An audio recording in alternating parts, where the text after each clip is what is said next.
योगी सरकार यूपी में निवेश करने वाले उद्यमियों की सहूलियतों में लगातार इजाफा कर रही है।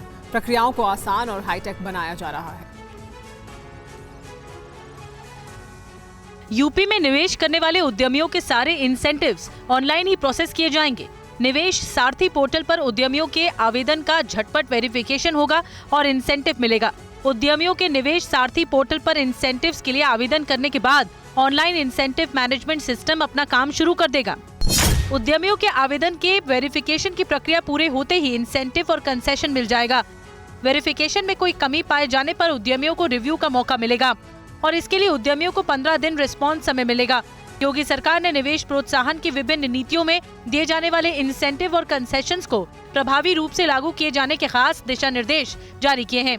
अब 15 अप्रैल 2023 से सभी कार्य केवल ऑनलाइन इंसेंटिव्स मैनेजमेंट सिस्टम के अंतर्गत ही किए जाएंगे, यानी ऑफलाइन आवेदन स्वीकार नहीं किया जाएगा। सभी संबंधित विभागों के ऑनलाइन इंसेंटिव मैनेजमेंट सिस्टम के संचालन के लिए वेब डेवलपर्स और तकनीकी विशेषज्ञों की टीम तैयार की गई है। योगी सरकार ने अगले 4 साल में यूपी को बड़ी अर्थव्यवस्था बनाने वाला मास्टर प्लान तैयार किया है। सरकार ने 10 के दम पर राज्य को $1 ट्रिलियन की अर्थव्यवस्था बनाने का टारगेट रखा है। ये खास रिपोर्ट देखिए।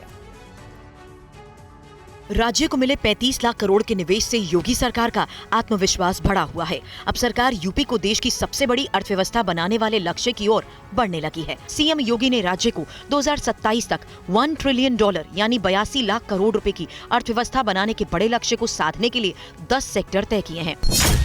ये 10 सेक्टर हैं: कानून व्यवस्था, कृषि उत्पादन, सामाजिक सुरक्षा, अवस्थापना एवं औद्योगिक विकास, नगरीय विकास, ग्राम्य विकास, चिकित्सा एवं स्वास्थ्य, शिक्षा, पर्यटन एवं संस्कृति और राजस्व संग्रह। योगी सरकार वित्तीय वर्ष 2023-24 के लिए 6.90 लाख करोड़ रुपए के ऐतिहासिक बजट के साथ अपने मिशन पर चल पड़ी है। सीएम योगी ने अपने अफसरों को निर्धारित सभी 10 सेक्टर्स में अगले 4 साल तक मिशन मोड में कार्य योजना बनाते हुए विकास कार्यक्रम को आगे बढ़ाने के निर्देश दिए। सरकार का कृषि क्षेत्र पर खास फोकस रहेगा, क्योंकि देश की कुल कृषि भूमि का 12% और खाद्यान्न उत्पादन में 20% हिस्सा उत्तर प्रदेश के पास है। और वहीं योगी सरकार ने गोवंश की रक्षा के लिए जो कदम उठाए थे उसका असर दिखने लगा है। सूबे में निराश्रित गोवंश को आश्रय मिलने लगा और मुख्यमंत्री सहभागिता योजना के तहत लोगों को गौसेवा का मौका भी मिलने लगा है। यूपी के मुख्यमंत्री योगी आदित्यनाथ ने निराश्रित गोवंश के आश्रय को लेकर आज एक अहम बैठक की, जिसके बाद सीएम ने आश्वस्त करवाया कि अब प्रदेश में एक भी गोवंश निराश्रित नहीं रहेंगे। इसके लिए गोवंश पालकों को हर माह तय राशि दी जाएगी। योगी आदित्यनाथ ने कहा कि उनकी सरकार पशु संवर्धन और उसके संरक्षण के लिए सेवा भाव के साथ सतत प्रयास करती रहेगी।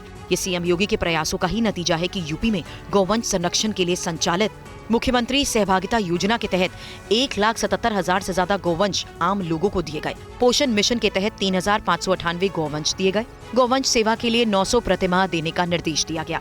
डीबीटी के माध्यम से धनराशि परिवार को भेजने के निर्देश दिए गए। एसडीओ पशुपालन अधिकारी सत्यापन करेंगे। खास बात यह है कि यूपी में निराश्रित गोवंश संरक्षण को जन सहयोग भी मिल रहा है और यही वजह है कि अब सूबे में 11,33,000 गोवंश संरक्षित किए गए। बैठक में सीएम योगी ने विभागीय मंत्री को निर्देश दिए कि पशुपालन, दुग्ध उत्पादन, विक्रय और नस्ल सुधार के लिए मंत्री साप्ताहिक समीक्षा करें और सभी जनपदों में दुग्ध समितियों के गठन को और विस्तार दिया जाए।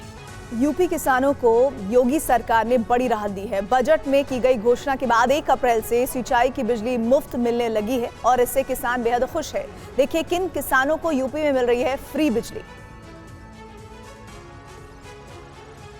उत्तर प्रदेश की धरती अब सिंचाई के लिए नहीं तरसेगी। मुख्यमंत्री योगी आदित्यनाथ के बजट में की गई घोषणा के मुताबिक 1 अप्रैल से उन किसानों को बिजली बिल नहीं देना पड़ेगा जो अपना निजी नलकूप लगाकर सिंचाई करते हैं। योगी सरकार की सौगात से किसान बेहद खुश है। पहले सिंचाई यही थी कि पावर आवर कम आता है, लेकिन अब बढ़िया आने लगा पावर, बढ़िया पहले से अच्छी लाइट आने लगी है।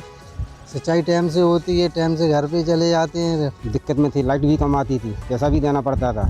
अब पैसा भी माफ हो गया है, लाइट भी अच्छी आ रही है। बहुत अच्छा सराहनीय काम रहा सरकार का। आपको बता दें कि 2022 के विधानसभा चुनाव में बीजेपी ने अपने लोक कल्याण संकल्प पत्र में निजी नलकूप वाले किसानों को सिंचाई के लिए मुफ्त बिजली घोषणा की थी, जिसे योगी सरकार ने बजट में अमली जामा पहनाया है। बजट में 15,000 करोड़ रुपए का इंतजाम किया गया।